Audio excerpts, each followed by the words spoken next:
Welcome to another episode of The Brand Called You, a podcast and podcast show that brings you leadership lessons, knowledge, experience, and wisdom from hundreds of successful individuals from around the world. I am your host, Ashutosh Garg, and today I'm delighted and privileged to welcome a very accomplished entrepreneur, a fellow YPO from Columbus, Ohio, USA, Mr. Larry English. Larry, welcome to the show. Thank you for having me. Thank you. Larry is the president at Centric Consulting, which is the technology and business consulting firm employing over 1,000 people. And for a lot of our Indian viewers, they also have a major presence in India. He's an author, and all of you know that I'm very partial towards authors. So he's an author of a book titled Office Optional: How to Build a Connected Culture with Virtual Teams. And as I mentioned, he's a fellow member of the YPO. So Larry, let's talk Centric Consulting. Tell me about this venture and what motivated you to start this. Sure. So as you mentioned, we're a management and technology consulting company, and we've grown to now we're over 1,200 people in 14 US cities and India. Wow. And we have been remote that entire time. So we've been around for over 20 years. And that leads to why we started it. We were a little disillusioned with we had worked for multiple kinds of consulting companies, and we liked some things, but there were things that we definitely didn't like. And so we said, is there a way, why can't we build a company where we just keep all the things that we love about consulting and get rid of all the stuff that we don't like? Right. And that's where we came from. And so we sat down on a sheet of paper and we said, if we could build the ideal consulting company, what would it look like? What would the value system be? And so one of those things was we wanted better work-life balance. Consulting can be very high pressure, a lot of work, a lot of travel. And we said, is there a way we can do this so there's better work-life balance for all of our employees? And that's where one of the ideas came from, which was to be remote. And so we were blazing that trail 20 years ago, trying to figure out how to be remote. And once we figured it out, we knew this secret for a long time that it was a better way to work, but nobody believed us. And that was why I ended up writing the book, because everybody looked like I was a crazy person, where I said, you can have a remote company, have a great culture, and everybody's happy, and it works. Amazing. So, I'm going to come to your book, but when I saw the title, I was going to ask you, did you write this before the pandemic or after the pandemic? But you've answered that. I wrote it. So the funny story. So we could start to see that remote work was going to be accepted. The technology was getting better, and clients were becoming a little bit more accepting of it. And so we thought this was the future of work, like 15 or 20 years out.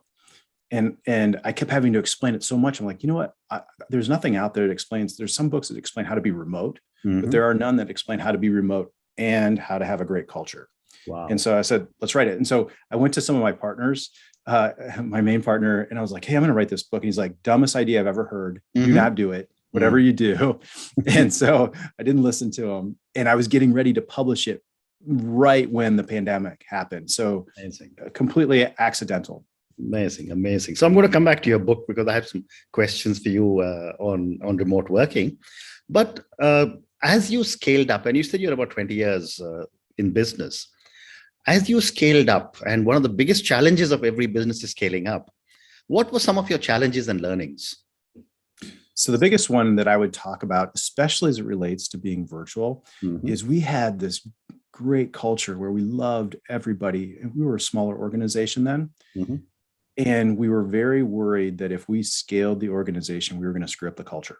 And so we actually went around and we looked at companies that had successfully grown their business and maintained their culture. And then you had to add on, okay, do that while everybody's virtual. And so we had to figure out how to do that and what the keys were to success, to successfully maintain your culture. And the number one thing to doing that was hiring leaders that match your value system and match your culture. And so if you can do that, you can scale a virtual organization to any size. And so once we figured that out, then there's a lot of things that we do around. We're very careful about the leaders that we hire or we promote to make sure that they match our value system. And we train all of our employees on our virtual culture. We bring them together to train them. Well, during the pandemic, we don't. It's all online, but we train everybody on our culture. And so there are a number of things that we figured out like that helped us scale and maintain and have a great culture. Amazing. So before I go further into technology, you've spoken about culture and how you've built this culture. Help me understand for my viewers and listeners, how do you define culture, and what are you doing to be able to keep such a strong culture in your organization? The simplest definition of culture is how things get done around here. Mm-hmm. If you dig deeper, it's so many things. It is your value system. It is the spoken and unspoken things of how employees are rewarded. It's how you treat each other. It can be physical or visual cues as well. So you add all of that up, that's all culture, and there's a lot to that. And what we've learned is you have to treat your culture the same way you treat your business strategy, with the same care. So it is active, and you manage it, and you have to think about it. And so when you do that, if you plan it out, it permeates everything that you do. And so you're asking how we do that. That's what I did in the book, is because there's so much to it. So everything from measurement to hiring. As an example, we figured out, here's the things that for our culture, people have to have, no matter what. We can't teach them these attributes. They need to have these coming in. And so we screen for those when we hire. These other ones, we know we can train people on, and they can grow into our culture, but these they have to have. And so we did all of those things, and all of those things, it's kind of a step-by-step in the book of how to do that. Okay.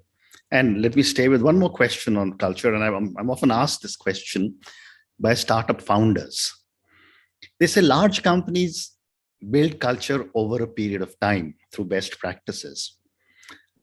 I'd love to understand from you, how does a startup founder build culture? So in our original business plan, we talked about all of the things that we wanted to get rid of. And so we started doing those things. We didn't think about culture. We were just trying to stay in business, and like, hey, does this premise of these things, if you build a company that has these value systems and operates this way, does this resonate in the marketplace, both to clients and employees? And we found that it did. And then I would say 2 or 3 years in, we actually figured out the value of culture, how powerful it is. There's the quote that a great culture eats strategy for lunch. Correct. And we figured that out. We're like, oh, this is amazing. We're happy. Our clients like it. Let's actually codify it. Let's write it down. Let's figure out how to manage it. And so it took us, we did not set out, it kind of, to your point, as a startup, thinking specifically about culture, but we learned the value of it along the way. Amazing. So Larry, Centric Consulting focuses a lot on technology. So let me ask you a few questions about technology. And you're a firm that is there in the US and in India. But my question to you is, that digital world cuts across boundaries. But in the last few years, the boundary walls seem to be coming up in the world all over again. I'd love to get your perspective on how will this digital world function? Sure.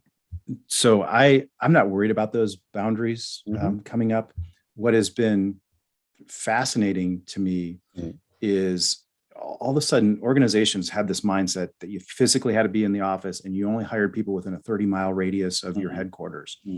And all of the startups the technology startups that are disrupting the world, they hire people from anywhere in the world, the best people, the best talent in the world. Everything's in the cloud. They don't have office space. And so they're moving much faster. And so all of these corporations that were kind of dragging their feet, we worked with a number of them. They're like, no, you got to come back in the office. They're losing their best people. And so we predicted that they would have to change their policies. And that's exactly what happened. So this massive momentum is happening now, and it's not going back. And to me, it's incredibly exciting, because all of a sudden you're going to have virtual organizations that hire from all over the world for the best talent. And the other thing about the pandemic that was interesting is it caused every organization to become digital.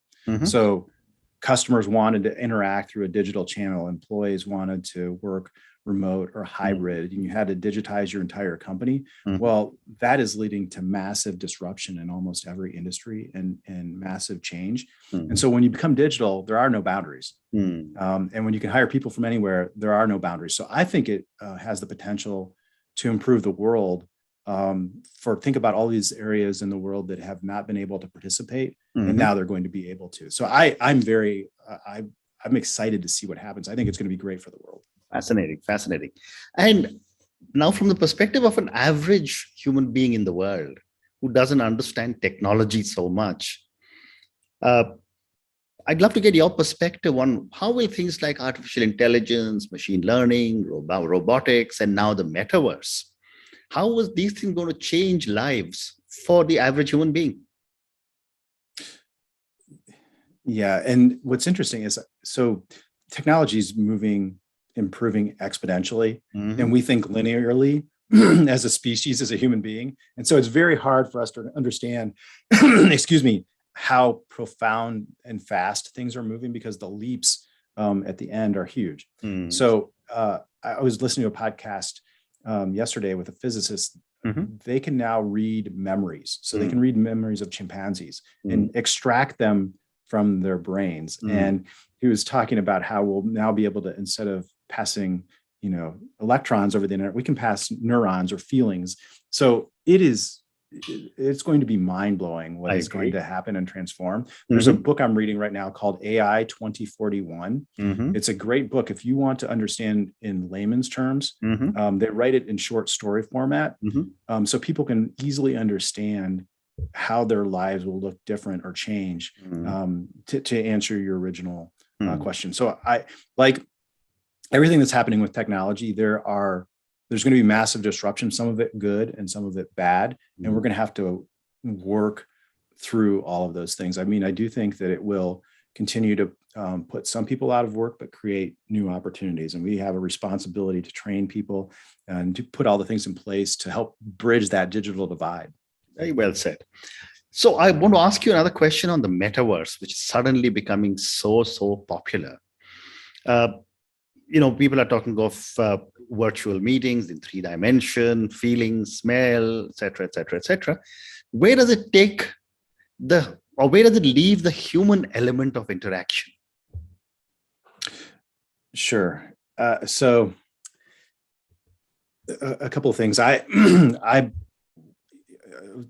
been studying Web 3.0. In fact, I have an article coming out in Forbes about distributed autonomous organizations, because I think those could be very disruptive to the world and in a very good way. And I think Web 3.0 is probably going to be more disruptive than certainly Web 1 was, or Web 2 is, in terms of the world and the opportunity around how we interact with each other. Now, that said, and I write about this in the book, is in this digital world, there are dangers to it. And you can't leave out or forget the human connection, the connection to nature. All of those things are still hugely important, and we have to preserve them. And so I'll give you an example. Technology now allows you to be connected 24/7. That is not healthy for anybody. Right. And so what we encourage people to do, and what I do, is I have all of the notifications turned off on my phone from all these apps. So when I end my workday at 5 or 6 p.m., I'm not talking to anybody about work, or I'm not thinking about work until the next morning, because, and I get outside and we need to do those things and have the discipline around those. And a corporation or a manager, you need to support your employees doing that. Don't expect them to answer your emails at midnight, because it's not healthy for them. Correct. Well said. So before I move to your book, I've got one more question. As someone who is writing for Forbes, someone who's written a book, someone who consults so extensively in technology, what would your predictions be, or your top 2 or 3 predictions be for the digital economy in the next few years? Sure. So if the window is, 2 to 3 years, remote wins. I think it's already won. It's not even a question. So remote hybrid work. I think what's interesting is, because now we're using all this technology within the corporations and how we interact, you're creating this massive amount of data that is a digital MRI or a digital X-ray of how your organization works. And then the folks that have studied that, I actually worked with a professor in Singapore. The natural evolution then is companies become more flat, and they become smaller, and they become more nimble. And so I think you're going to see that happen with organizations. I think leaders are going to have to learn to lead differently. The old way of leading, where everybody was in the office, no longer works. It's a different skill set, different tactics that you have to use. And then we talked about Web 3.0. I do think that will be hugely disruptive as well. Okay. So now let's move to your book. Your book is titled Office Optional: How to Build a Connected Culture with Virtual Teams. Before we get into your book, is this available on Amazon and other platforms? Correct. Okay, so it's available, and a lot of our viewers and listeners, I would encourage you to go and have a look at the book and then take your own calls. So you did mention a little bit about the book, but I'd love to understand from you what led you to write this book. And I will say one other thing. So you certainly can get it on Amazon, and then larryenglish.net is where kind of the collection of all the podcast videos, all the articles that I write. And so that's an easy place for people to go. Okay. larryenglish.net. Got it. Sorry about that. No. And then what did you want me to go into? So I wanted to know, what made you write the book? What was your hypothesis when you started? As we discussed before, there was nothing written out there, and we'd been operating this way. And YPO, I would tell so many people in YPO, and their eyes would just they're like, you're a crazy person. There's no way you can run a company this way. And I was like, no, really, you can. And so I saw the need that I thought more companies were going to have to do this. I didn't know about the pandemic. And so I said, let's develop, there's a way to, if you sit down and think about it, there is a way for people to methodically do this and build a virtual organization and have a great culture. And so I wanted to do that. I wanted to put that out into the world. Okay. And continuing from your thought about the pandemic, how will the workplace change? I mean, you've been doing it for some time, but a lot of other people have now had no choice but to accept remote working or working from home. Do you see this as a trend continuing, or do you see people coming back to work like they used to? No, the train has left the station. We are not going back. And I will tell you why. So during the pandemic, we were working with a number of early adopters, and we worked with a number of clients, and they were all pulling their employees. And it was consistently around 5% or less of their employees that wanted to come back into the office full time. And so we knew that people loved it and they didn't really want to. The C-suite, they've had all their success in the office. And they're like, no, everybody needs to come back. And so we knew that if enough companies started to offer remote work, people were going to have choices, and they were going to absolutely choose to work for the company that offered remote work. And that's exactly what has happened. And the domino is way past. It's, we've gone over the cliff. So we are not going back, especially with, Omicron. And it's been, how long has it been? 2.5, 3 years since this has been going on? Yeah, we've been 2 years. It feels like a lot longer to me. I know. So we are absolutely not going back. No, we've worked with a lot of clients through this adoption curve. This is kind of the second part of your question. And it's a big transformation. There's probably 5 or 6 major areas if you want to do hybrid well or remote well that you have to think through, from technology to what's your policy around real estate. Are you going to reconfigure, get smaller footprint, more real estate? What are your policies going to be? So there's it's a transformation of the entire organization, and that's hard. And it is a lot of work for organizations to get through it, and we have to have a little bit of patience, but I'm optimistic that everybody will get through that. Amazing. A question again that is often asked, and I've been speaking to several HR leaders around the world. Given the work from home is becoming acceptable, and you've been doing it for 20 years, how do leaders seek accountability from people who are not working from an environment where you can see and watch them? Yeah, and that's the first chapter in the book, is trust your employees is the number one thing. If you want to have a great culture, there's a lot of companies that are putting in all this monitoring software that monitors every 15 seconds. It takes a screenshot. Correct. I beg companies, please do not do that. We've worked with thousands and thousands of people remotely, and I can count on one hand how many times somebody intentionally has not worked. Most people, the problem is actually the opposite. People work too much. And so you also have to, you can no longer measure productivity by how long somebody's sitting in their seat from 8 to 5. It is, what are they actually getting done? And so a lot of people think, and what we're seeing is productivity actually increases. You have to change your measures of productivity from the past, but it is a better way of doing things. And people think it's a better thing because the person's not getting promoted because they showed up to work from 8 to 5, but actually for what they're accomplishing. Very interesting. So Larry, I'm going to move to the next segment. My guests and my viewers and my listeners love to get to know my guest a little more. So I've got 2 or 3 questions for you, what I call personal questions.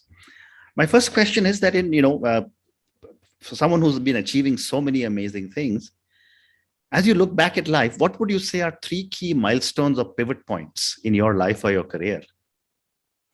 So the first one is meeting and marrying my wife of almost 30 years. Okay. The success that we're talking about is a partnership, and I wouldn't be where I am today without my wife, and it makes my life full and rich. And I'm very fortunate that we met at a very young age.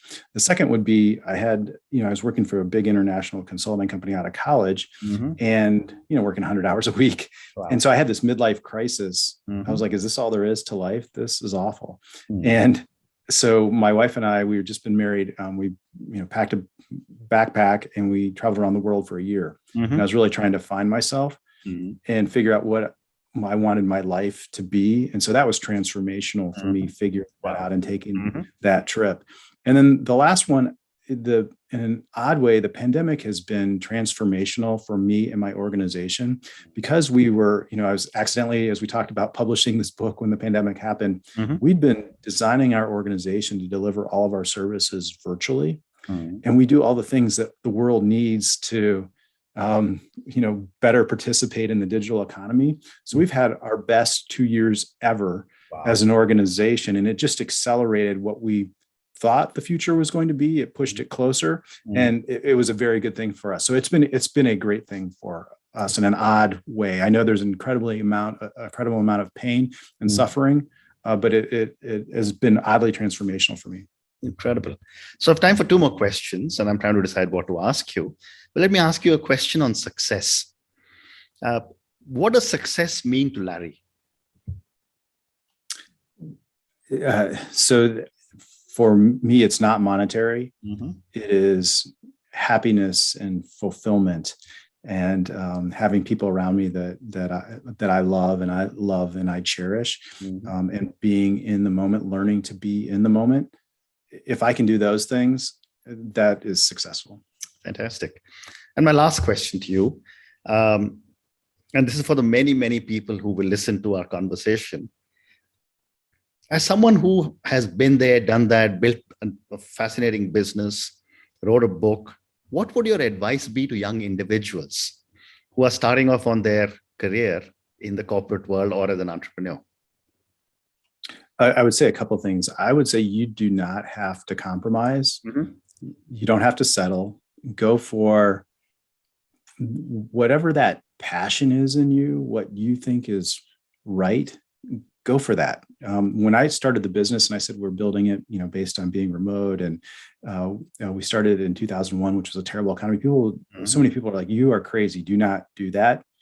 Don't listen to those people. Listen to yourself, and don't compromise. And then the second one is we have built a company where we're nice to each other. We don't have politics in the organization, and we do everything ethically and kindly with all of our clients. And so you can be nice and win. You can be nice and be successful. You don't have to compromise on that. Amazing. Larry, on that note of you can be nice and win and don't compromise, thank you so much for speaking to me. Thank you for talking to me at such length on Centric Consulting and the amazing things you're doing there. Thank you for talking to me about technology, about your book. And I must say, I'm so amazed that you thought of remote working and work from home 18 years before the world was forced into working from home. But thank you again and good luck. Thank you for having me. I really enjoyed it. Thank you. Thank you for listening to the Brand Called You videocast and podcast, a platform that brings you knowledge, experience, and wisdom of hundreds of successful individuals from around the world. Do visit our website www.tbcy.in to watch and listen to the stories of many more individuals. You can also follow us on YouTube, Facebook, Instagram, and Twitter. Just search for the Brand Called You.